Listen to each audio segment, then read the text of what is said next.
Sitting here right now with the author of Teens, yes, Brother Nathan Thompson, a Chicago legend. What made you write this book? Why is it important that these stories be told? This started many years ago. Some of the cats that I grew up with, we were real into these gangster movies, And we went into them so much, it occurred to me one time that I knew more about the history of the Italians than I did about black people. So, I wanted to know, what were the brothers doing back in the Al Capone days? So that's really how it got started with me. A conversation with a buddy of mine, a 40 ounce in a joint. That's really how it got started. That's a true story.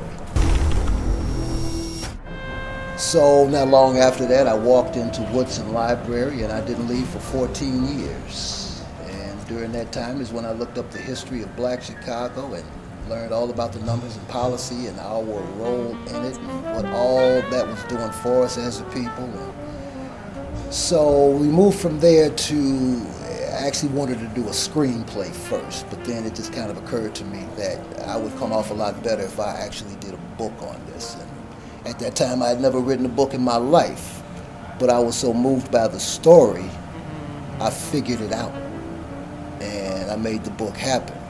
And the motivating factor for me, staying involved with it and doing it, I got to a place where I really wanted black men to see another side of themselves other than the side that has been presented by Hollywood my whole life.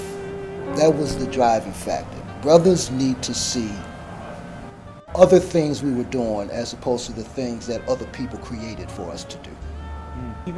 What are some things that you were shocked to find out? One of the things that shocked me the most was just how much money certain black people had back during the time that history defines as the Great Depression. You're talking about some brothers in Chicago that were millionaires and 100,000aires during the Depression.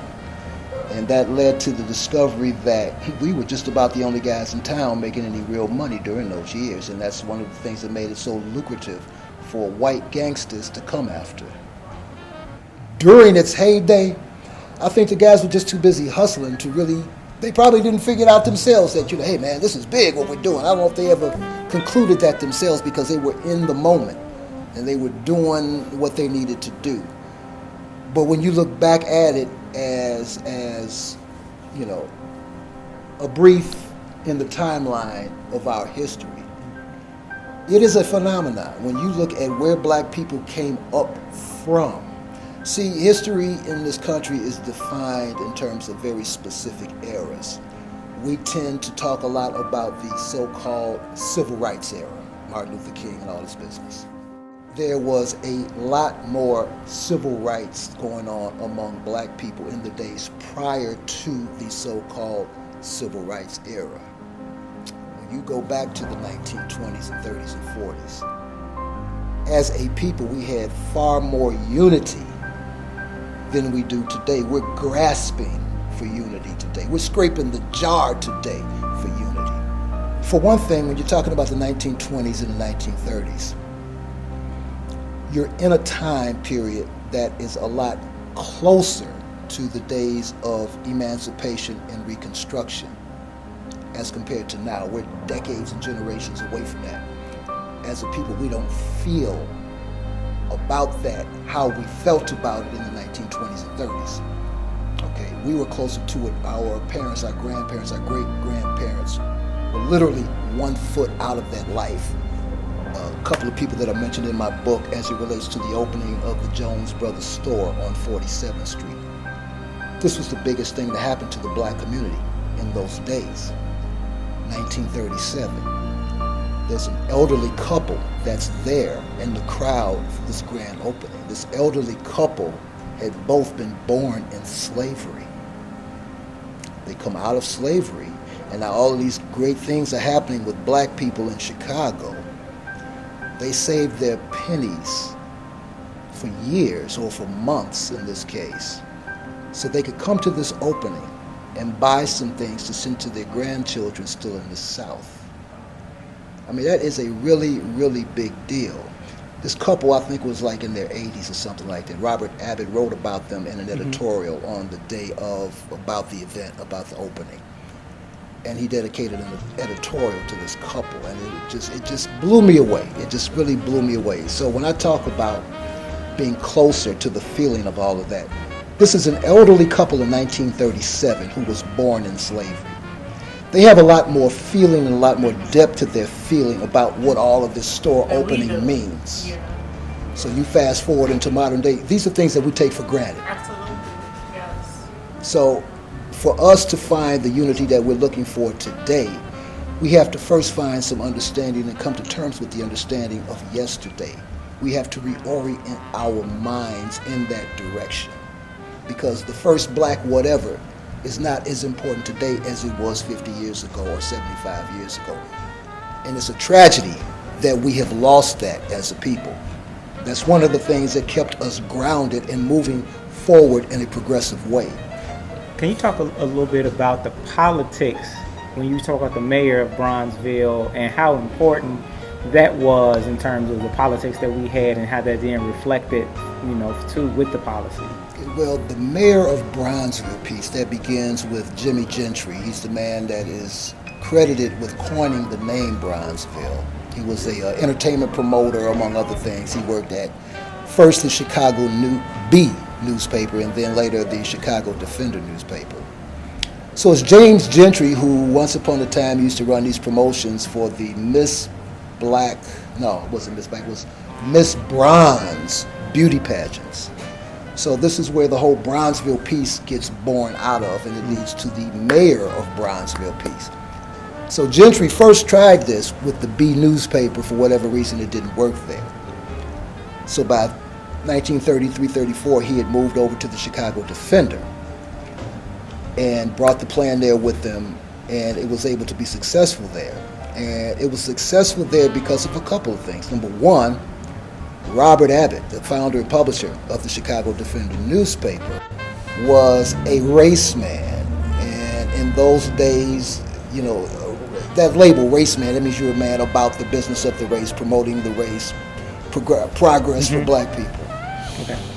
He was a race man. He was the one that put the call out for black people to come up from the South and come on up north, what we know today as the Great Black Migration. Robert Abbott himself calls it the Great Northern Drive, and it was about getting up out of the oppressive South, coming up north for jobs. And steel mill was part of that. This was done in waves.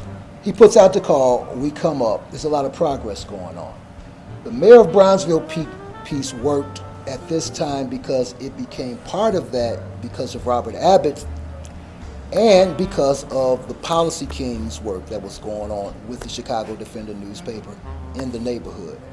Here is Robert Abbott, who owns the premier black newspaper in the country, who's joined at the hip with Ed Jones, the biggest policy king in the country, who controls an army of 4,000, 5,000, 6,000 men and women. That's what made it work. Now you can fast forward from that thought process to the time of Harold Washington's first election.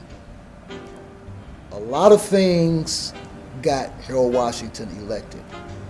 One of the things that got Harold Washington elected that doesn't get discussed a lot is the street piece. Drug dealers gave their customers discounts when they came to cop if they showed the stub where they had been to vote. This was done on layers. You know that phrase, all hands on deck? We were all in the mix. Wasn't no Negro sitting off in the corner not giving a fuck about nothing. No, everybody was in this. The unity of black people at that time in Chicago is what made Harold Washington happen as mayor. So again, going back to the days of policy, going back to the days of the mayor of Bronzeville, that was a big deal for us. Some people believe that he was murdered. Some people believe that his health issues led to his heart attack. And there is reasonable argument on both sides of the equation. August 4th, 1952, that was the day they murdered Ted Rowe. People say Bronzeville died that night too, yeah. The thing that you take away from that when you walk through the entire story timeline, you look at the pivotal moments in politics and who was in control of them. And when you look at the gang warfares that were going on, you look at how we survived that. So when you talk about what do we take from all of that we can move forward with. Standing on your square and what you believe in is certainly one of the things that you take away from that. Absolutely. When you look at the history of numbers and policy in the country as a whole, you find markets like Pittsburgh and other cities that folded. They gave in to mob pressure very early on. Brothers in Chicago stayed the course for more than 30 years. So the thing is, the unity that we had in those days was a galvanizing unity. This is why it's important to understand that when you are in the 1920s and you're in the 1930s, you are closer in time to the time of emancipation and Reconstruction. Reconstruction, or should I say the architects of the Reconstruction era, gave up on us and threw in the towel. In that moment, we were left to fend for ourselves. In that moment, we realized this nation, or the people that run it, are not going to do anything for us. So we figured out something to do, and it worked for us. So as I always say, we're not trying to reinvent the wheel. When we talk about trying to create black unity today, that is not a new phenomenon. We need to learn from our past, not just close the door on our past and keep moving. There are great things that we did that we need to learn from and reevaluate why we left the Republican Party and joined the Democratic Party.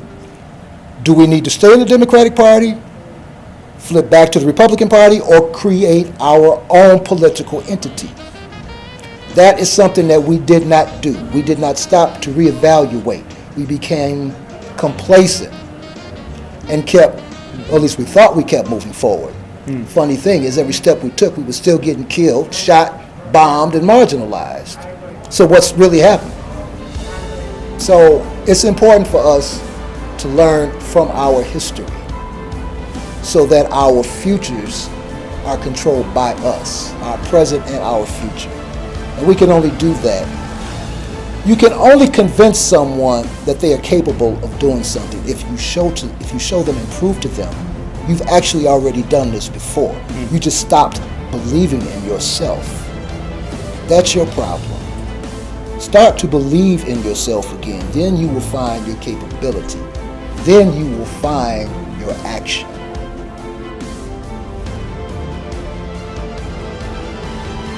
Look at how the politics were operated then compared to now. What steps we took then as opposed to now that caused us to control our politics.